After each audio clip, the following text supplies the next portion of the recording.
যে সমস্ত বন্ধুরা ফর্সা হওয়ার জন্য এই বেডনোভেট ক্রিমটি ব্যবহার করছেন তাদের জন্য আজকের ভিডিওটি। আসলে কি এই বেডনোভেট ক্রিমটি আমাদের ত্বককে ফর্সা করে নাকি এটি অন্য কাজ করে, এবং এই ক্রিমটি যারা দীর্ঘদিন ধরে ব্যবহার করছেন তাদের কতটা ক্ষতি হচ্ছে তা নিয়ে আলোচনা করব। বন্ধুরা, আপনি যদি আমাদের এই রাইট মেডিসিন চ্যানেলটি সাবস্ক্রাইব করে না থাকেন তাহলে সাবস্ক্রাইব করে নিন। এই বেডনোভেট ক্রিমটি আমরা ত্বক ফর্সা করার জন্য ইউজ করে থাকি, কিন্তু এটি ত্বক ফর্সা করার ক্রিম নয়।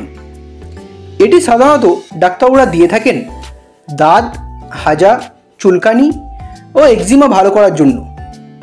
এছাড়াও স্কিন ইনফেকশান বা ফাঙ্গাল ইনফেকশানকে দূর করার জন্য এই ক্রিমটি ডাক্তারবাবুরা দিয়ে থাকেন। তবে এখনকার ছেলেমেয়েরা এই বেডনোভেট ক্রিমটি ত্বক ফর্সা করার জন্য বেশি ব্যবহার করছে।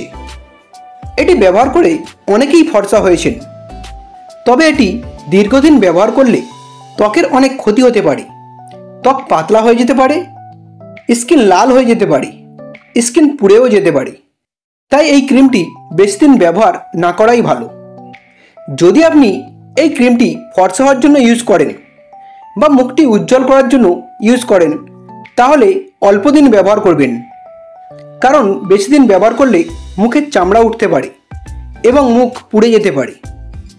এই বেডনোভেট ক্রিমটি স্কিন ইনফেকশন ভালো করার জন্য দারুণ কাজ করে থাকে।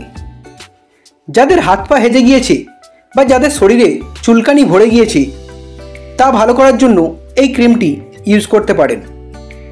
এই বেডনোভেট ক্রিমটি 20 গ্রাম টিউবে পাওয়া যায়, যার দাম মাত্র 23 টাকা। এটি ব্যবহার করার নিয়ম হচ্ছে, যদি আপনি চুলকানি বা একজিমাতে ইউজ করেন তাহলে এটি দিনে 2 বার ব্যবহার করবেন, এবং আপনি যদি এই ক্রিমটি ফর্সা হওয়ার জন্য ব্যবহার করেন তাহলে রাতে 1 বার ব্যবহার করবেন।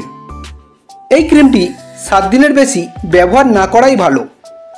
এটি ব্যবহার করার আগে অবশ্যই আপনি আপনার ডাক্তারের সাথে আলোচনা করে জেনে ব্যবহার করবেন। বন্ধুরা, ভিডিওটি ভালো লাগলে একটি লাইক করবেন। পরের ভিডিওটি কোন মেডিসিনে দেখতে চান তা কমেন্ট করবেন। এইরকম আরও মেডিসিন সম্পর্কে ভিডিও দেখার জন্য এখনই চ্যানেলটিকে সাবস্ক্রাইব করবেন।